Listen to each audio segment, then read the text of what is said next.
పరమ పావనమైన భారతావనియందు సహనమన్నదే మనకు చక్కదనము. వ్రతములన్నిటియందు వన్నెగాంచిన ఎట్టి తన సత్యశీలమే కఠిన తపము. మాతృభావము కన్నా వ్రతము వేరెది ఎది, ఇంతకన్నను వేరెద్ది ఎరుగపరతు సాధు సద్గుణ గణ్యులవు సద్యులారా. ప్రేమస్వరూపులారా, ఆధ్యాత్మిక తత్వములకు దాన ధర్మములకు పుట్టినిల్లు ఈ భారతదేశం. శాంతి అహింసలకు మెట్టి నీళ్ళు. ఇట్టి పవిత్రమైన భారత భూమి యందు పుట్టినటువంటి భారతీయులు అట్టి సత్యమును, అట్టి ఆధ్యాత్మికమును, అట్టి శాంతిని పోషించుకోవటం ప్రథమ కర్తవ్యం. ఆది కవి వాల్మీకి పుట్టినటువంటి గడ్డ ఈ భారతదేశం. వేదమును విభజించినటువంటి వ్యాసుడు పుట్టినటువంటి గడ్డ భూమి ఈ భారతదేశం. అహింస పరమో ధర్మ అని బోధించినటువంటి బుద్ధుడు సంచరించినటువంటి పుణ్యభూమి ఈ భారతదేశం. రామును పాలించినటువంటి రామరాజ్యం ఈ భారతదేశం. కృష్ణుడు బోధించిన గీతా భూమి ఈ భారతదేశం. పవిత్రమైన పుణ్యమైన ఈ త్యాగభూమి యందు పుట్టినటువంటి భారతీయులు ఈ పవిత్రమైన ఆదర్శాన్ని అందుకోవటం అత్యవసరము.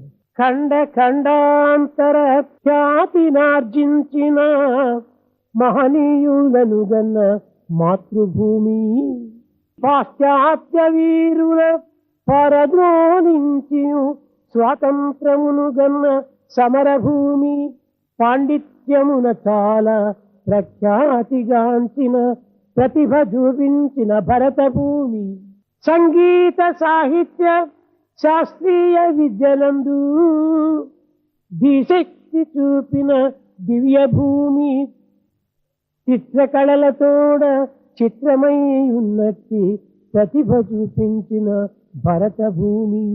ఇట్టి పవిత్రమైన భూమి యందు ఆవిర్భవించినటువంటి భారతీయుల యొక్క చిత్తములు పవిత్రమైనగా ఉండాలి. ప్రేమస్వరూపులారా, స్వాతంత్రంను సాధించినదే కానీ ఐక్యతను సాధించలేకపోతున్నది. సమత, సమగ్రత, సమైక్యత, సౌభ్రాతృత్వము ఏనాడు భారతీయులు సాధించును ఆనాడే నిజమైన భారత భూమి పుణ్యభూమిగా ఏర్పడుతుంది. ఈ పవిత్రమైనటువంటి సూత్రములను ప్రతి భారతీయుడు కూడా హృదయంలో చిత్రించుకోవాలి.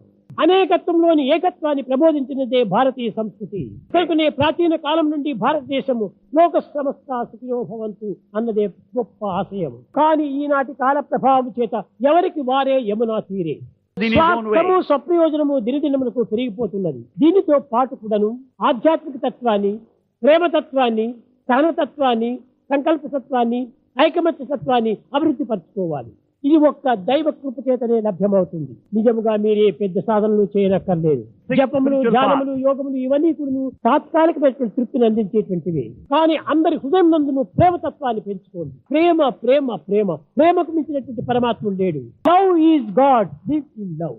ఆ ప్రేమ చేతనే మీరు అందరికీ ఐకమత్యం కావాలి. వ్యక్తిగతమైనటువంటి భేదములు ఎన్ని అయినా ఉండవచ్చును, సిద్ధాంతములు వేరే ఉండవచ్చును, కానీ ప్రేమతత్వం ఒక్కటిగానే ఉండాలి. ఏదైనా దేశములకు సంభవించినప్పుడు వ్యక్తిగతమైన దేశాన్ని ప్రక్కన పెట్టాలి, పార్టీ దేశాన్ని త్యజించాలి, దేశ సంరక్షణకై ఐకమత్యం పూనాలి. ఈ ఐకమత్యం ఈనాడు కోల్పోతున్నాము. ఇండివిజువల్ డిఫరెన్స్ అధికంగా పెంచుకుంటున్నాము. ప్రయోజనంతో తమ యొక్క స్వార్థానికి కోసం పాటుపడుతున్నాం. ఈ స్వార్థాన్ని మనం త్యజించాలి, ప్రేమతత్వాన్ని పెంచుకోవాలి, దివ్యత్వాన్ని అభివృద్ధి పరచుకోవాలి, ఆనందమును పెంచాలి.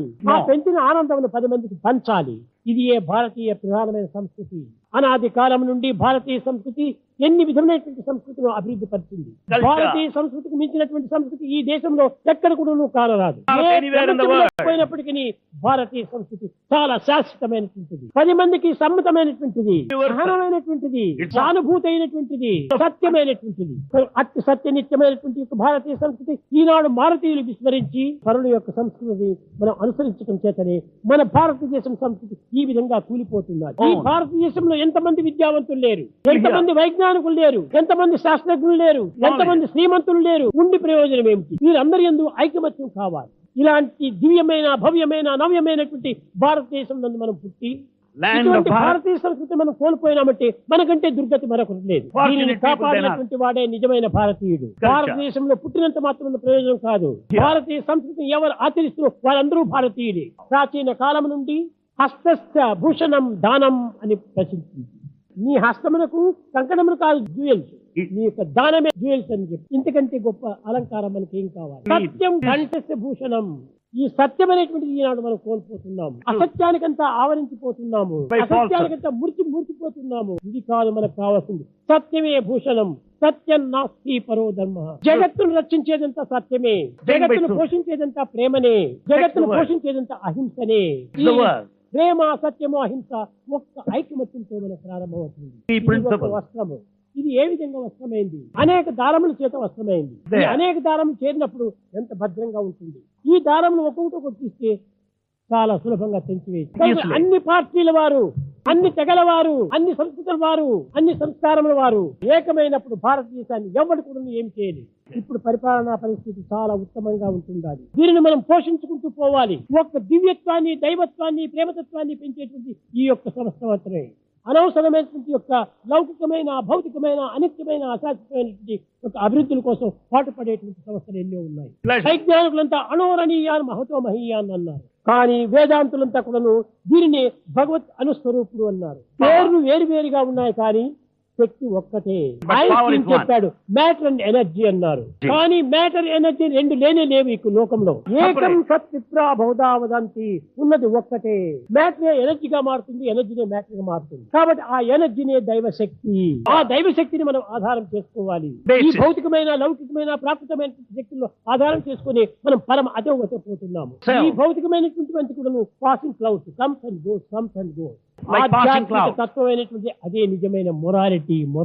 నీతిని మనం పోషించుకోవాలి. ఆ నీతి సంబంధమైనటువంటి మార్గమే మానవుని అభివృద్ధి పరుస్తుంది. నైతిక విలువలు ఈనాడు తరిగిపోతున్నాయి, భౌతిక విలువలు పెరిగిపోతున్నాయి. కనుక ఈనాడు నైతికంగా మనం అభివృద్ధికి రావాలి. మంచి సంఘాన్ని మనం ఏర్పరచుకోవాలి, మంచి ప్రభుత్వాన్ని మనం పోషించాలి. అంతేకాని ఏదో వ్యక్తిగతమైనటువంటి వారి వీరు చెప్పినారని ఓ ప్రభుత్వం పైన మన దేశం పూడటం చాలా తప్పు. పోషించకూడదు. ఏ నాటి నుంచో మనం స్వాతంత్రాన్ని సంపాదించాం. ఈ స్వాతంత్రాన్ని తీసుకొని ఏం చేశాం? మనము హత్యలు, గరావులు, కిడ్నాప్లు, హైజాక్స్ ఇవేనా మనం సాధించింది? ఇవేనా మనం కలగన్నది? కాదు కాదు కాదు. మనం ఐక్యతను సాధించాము. ప్రేమను, అభివృద్ధిని మనం పోషించాలి. ధర్మాన్ని మనం అభివృద్ధి పరచడానికి ప్రయత్నించాలి. కానీ వచ్చిపోయేటువంటి ఈ పాసింగ్ క్లౌడ్స్ మనం ఏమాత్రం వెరచకూడదు. Pleasure is an interval between two pains. రెండు బాధల మధ్యలోనే సుఖం వస్తుంటది. దీన్ని ఎదుర్కోవాలి, మనము సాధించాలి, మనము సత్యాన్ని బోధించాలి, మనము సమాజాన్ని అభివృద్ధి పరచాలి. ఈనాడు ఎవరు చేసినప్పటికీ సమాజం యొక్క అభివృద్ధి ఎవరు పట్టించుకోవటం లేదు. సమాజ క్షేమాన్ని ఎవరు మనసులో పెట్టుకున్నారు? సమాజం లేకపోతే నాయకుడు ఎక్కడున్నాడు? కనుకనే సమాజంలో పోషించిన వాడే నిజమైన నాయకుడు. కనుక మీరు సత్యాన్ని గుర్తించండి, ప్రేమను పెంచుకోండి. ఎవరు మనకు సరైన నాయకుడు వారిని పోషించి వారిని అభివృద్ధి పరచండి. అది మన యొక్క ప్రధానమైనటువంటి కర్తవ్యం. ప్రజలందరూ క్షేమంగా ఉండటం ఎప్పుడే ప్రభుత్వం కూడా క్షేమంగా ఉంటుంది. ప్రభుత్వం క్షేమంగా ఉండినప్పుడే ప్రజలు క్షేమంగా ఉంటారు. పరోపకార పుణ్యాయ పాపాయ పరపీడనం అన్నాడు వ్యాసుడు. ఈ రెండింటిని మనం దృష్టిలో పెట్టుకోండి. ఇది నా ఆశయము. ప్రజలు ఐకమత్యంగా ఉండాలి. మనం సాధించలేనటువంటి ఫలితమే ఉండదు లోకంలో. కనుక మీరందరూ సాధిస్తారని నేను ఆశిస్తూ, ఆశీర్వదిస్తూ నా ప్రసంగాన్ని విరమిస్తున్నాను.